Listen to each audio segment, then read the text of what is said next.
जैसा कि आप सभी जानते हैं, यह हमारा steno for all YouTube channel है। यहाँ हम बेसिक से लेकर एक्सपर्ट लेवल के आपको इंग्लिश और हिंदी की अलग अलग समय पर अलग अलग क्लास उपलब्ध करा रहे हैं।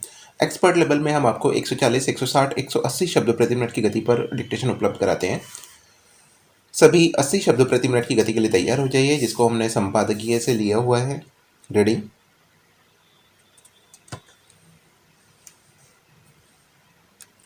दिल्ली को पूर्ण राज्य बनाने का मुद्दा कोरोना महामारी के दौरे में भले कमजोर पड़ता दिखा हो, लेकिन जैसे ही महामारी का जोर कम पड़ेगा, दिल्ली पर शासन कर रही आम आदमी पार्टी आप इसे फिर से प्रमुख मुद्दा बनाने में जुट जाएगी।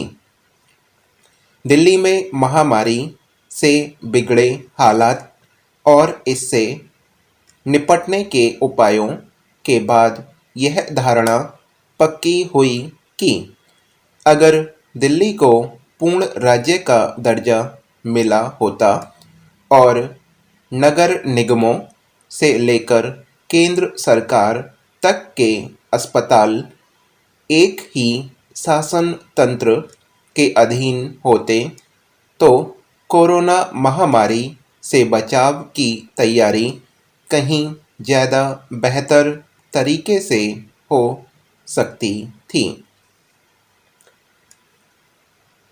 नगर निगमों की स्वायत्तता के कारण एक सीमा के बाद दिल्ली सरकार इनमें हस्तक्षेप नहीं कर पा रही है।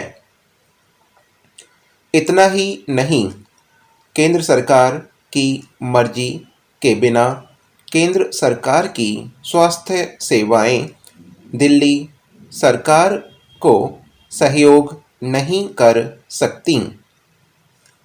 दिल्ली में नगर चुनाव साल 2022 में शुरू में होंगे।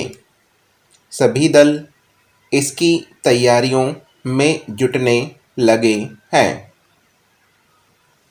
लेकिन अगले पूरे साल दिल्ली में नगर चुनावों का ही साया छाया रहेगा और इसमें पूर्ण राज्य का मुद्दा भी उठता रहेगा।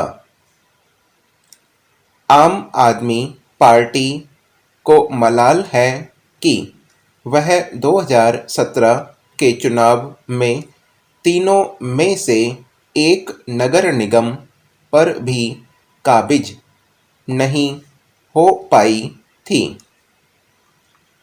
1.5 दशक तक दिल्ली की मुख्यमंत्री रहीं शीला दीक्षित को स्वशासित नगर निगम शुरू से ही खलता रहा था।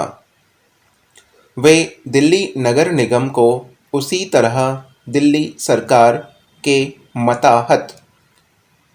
मातहत लाना चाहती थीं, जैसे अन्य राज्यों में नगर निगम सरकारों के अधीन होते हैं, पर वे इस प्रयास में सफल नहीं हुईं।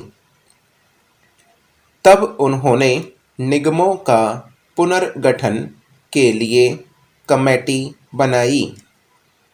पहले निगम की सीटें 138 से बढ़ाकर 272 की गईं, फिर उसे 3 हिस्सों में बांटा गया।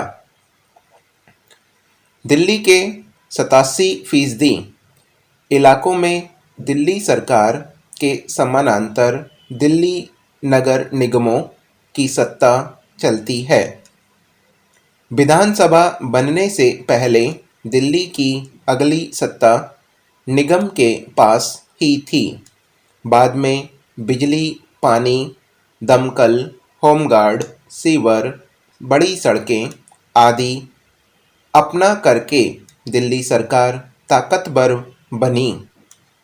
बावजूद इसके आज भी गृह कर, लाइसेंस, प्राथमिक स्वास्थ्य सहित कुछ बड़े अस्पताल, प्राथमिक विद्यालय, पार्किंग आदि निगमों के अधीन है।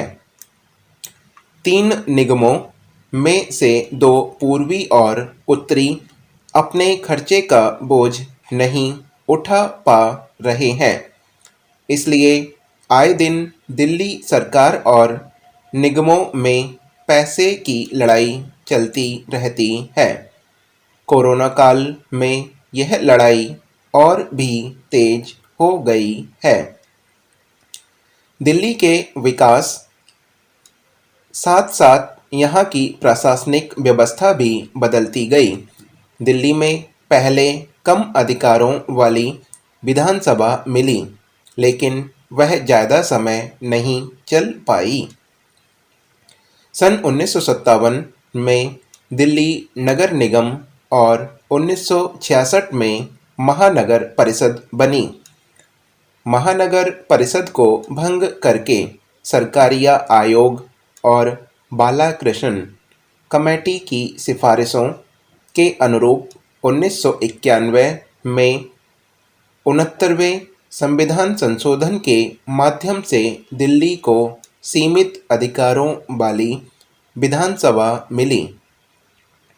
कमेटी ने अपनी रिपोर्ट में संविधान सभा की उस बहस का भी जिक्र किया था, जिसमें डॉक्टर भीमराव अंबेडकर ने दिल्ली को राज्य बनाने का विरोध किया था। इतना ही नहीं, वह बहस में ज़्यादातर नेताओं ने भी देश की राजधानी को राज्य बनाने का विरोध किया था। तभी यह तय हो गया था कि दिल्ली केंद्र शासित प्रदेश ही रहेगी। भारत के संविधान अनुच्छेद 239 ए और अनुच्छेद 239 ए बी में कहा गया है कि उसका ही विस्तार संसद में पारित राष्ट्रीय राजधानी क्षेत्र शासन अधिनियम 1991 में किया गया है।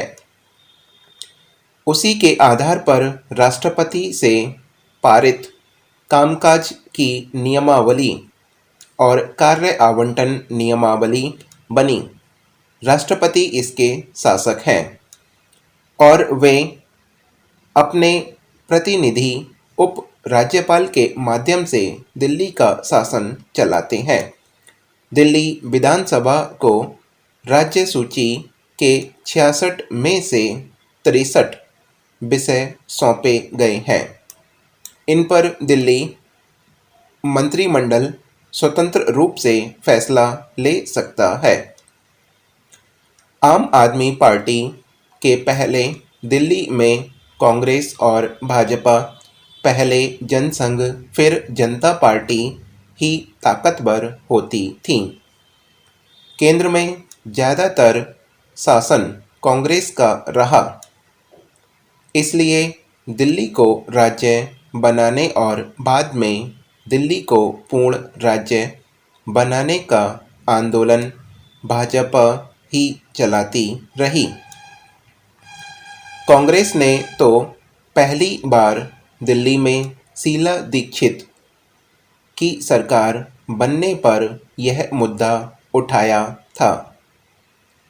साल 2002 में केंद्र में भाजपा के नेतृत्व वाली सरकार थी और दिल्ली सरकार के एक आला अधिकारी के पत्र को लेकर विवाद हो गया था।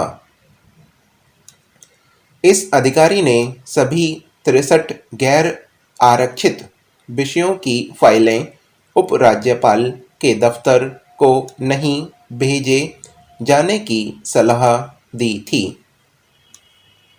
इस पर तत्कालीन उपराज्यपाल विजय कपूर ने केंद्र सरकार से 2 परिपत्र जारी करवा दिए, जिनके मुताबिक अब कोई भी विधेयक पेश करने से पहले भी केंद्र सरकार की इजाज़त जरूरी होगी। तब शीला दीक्षित ने इसका विरोध किया। संसद तक विधायकों के साथ मार्च निकाला और विधानसभा में दिल्ली को पूर्ण राज्य के दर्जे का प्रस्ताव पास किया, लेकिन केंद्र सरकार ने उसमें कोई बदलाव नहीं किया। अलबत्ता भाजपा अपने वायदे के अनुरूप अपनी सरकार के आखिरी दिनों में दिल्ली राज्य विधेयक 2013 ले आई। सभी इसका मूल्यांकन करना चाहें तो कर सकते हैं।